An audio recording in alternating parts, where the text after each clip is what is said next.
guys, Midnight Range TM here. Thanks for visiting the channel. So, we were talking about knives the other day on Travis P11 show, Caliber Corner, Saturday mornings. We talked about hunting knives and stuff, and we brought up our favorite knives. This is one of mine, and it made me bring it out, and I knew that I had to clean it. I knew that it had, I keep it in the truck, so I knew it had some pretty serious tarnish on it. You can see the brass is getting all tarnished. This is a buck 110. Really cool, old school knife. You know, you just can't beat it, right? So I thought, you know what? I'm going to polish this brass up a little bit. Let me get this cleaned up. And what I'm going to use is a metal polish that I had laying around the house from when I had my motorcycle. So I used to use it to polish the stainless steel pipes on it.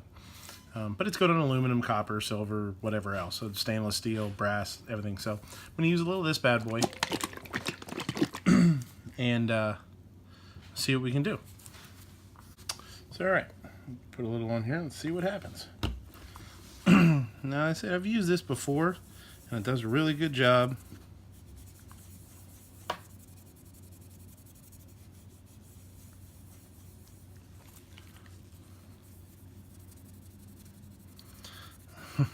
Yeah, it's nice and shiny. Yeah, that's doing a good job. So, I'll show you here before. Let me get it all cleaned up, and we'll show you after. Okay, guys, we're all done. Here's what we got. Yeah, old kid cleans up pretty nice, huh? And did a great job. You know, did the back, did the finger grooves. No, it was nice. It's nice to see it shining again. It's a great knife. One of the other things that came up on that show, Travis had asked me, was the use of a steel, or how do I sharpen knives. You know, most people know what a steel is, right? If you can see, this one has some lines in it, some grooves.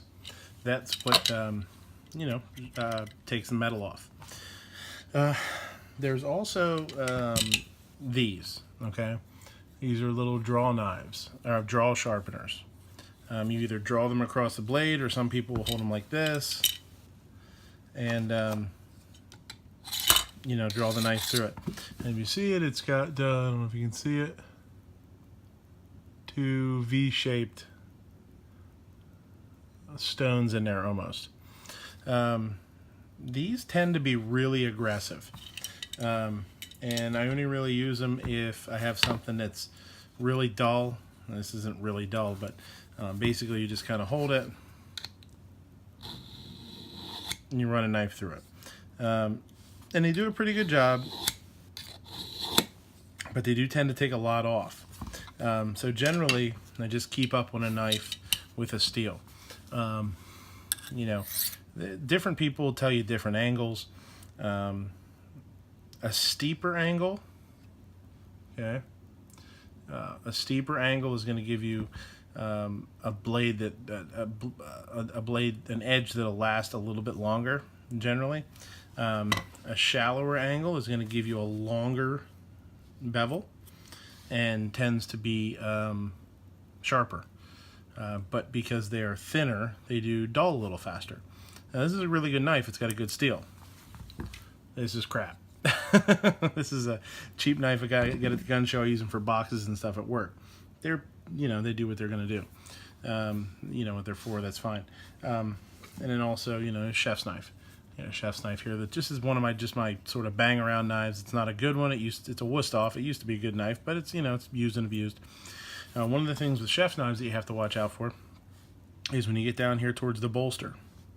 And what's hard is, and you probably can't see it, it's pretty slight in this one, but when you go to sharpen a chef's knife, a lot of people don't start off of the bolster. You got to start off the bolster and come down through, and then I'll go up.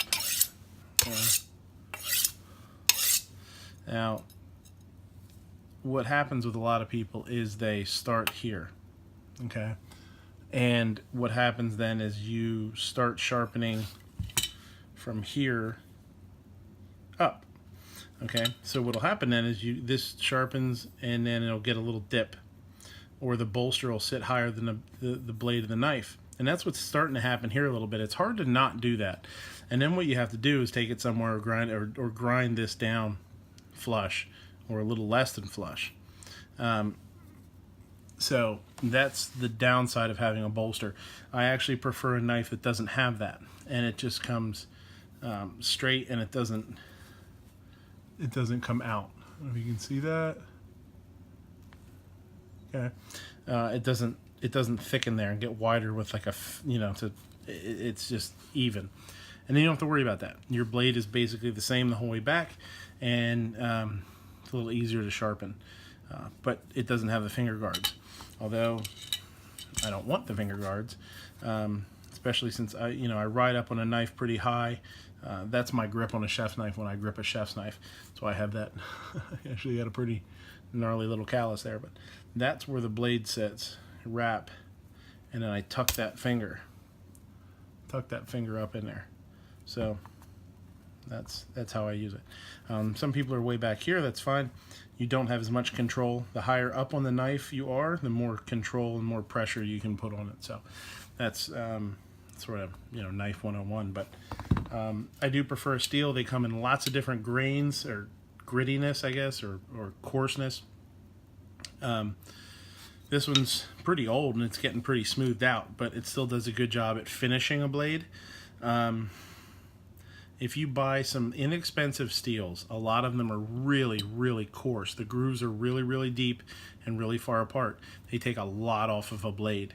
It's unnecessary unless your blade is really shot. And then you probably want to do a different method anyway. Use the draw sharpener first, and then go to a finer blade, finer grain steel. You can also get diamond steels, where it literally is a flat or smooth steel, and then it has diamond dust adhered to it. I'm not really sure how they adhere it to that. I've never really looked it up, but those are nice. They last a long time, and you can get them in different grits too. So that's cool. Make sure if you buy a steel, buy a longer one. This one's probably got a 12-inch steel, and then the handle. Sometimes you get knife blocks and they have little short ones. They're super hard to use because you can't. It's hard to go from off the knife, draw it, and go off the knife again, unless you have enough steel. So you find yourself going like in a little spot, and it can get a little bit awkward. So a larger steel usually is a lot easier to use. One of the other things too, when you're sharpening a blade, is the way the blade is angled left to right. If you run your finger across the blade and it feels really rough one way and doesn't feel rough at all on the other, then generally if it feels rough going this way, then the blade is actually sitting this way. Okay, so you give it one more really light draw on that side until both sides feel equal. And that's going to tell you that your blade is as straight as possible and it's not sitting from one side to the other. All right? So, thanks for visiting the channel. Midnight Range TM. You can catch me on Gunstreamer, guntube.org, gunstreamer.com, YouTube, and gunchannels.com. Check us out. Pro2A, fun stuff.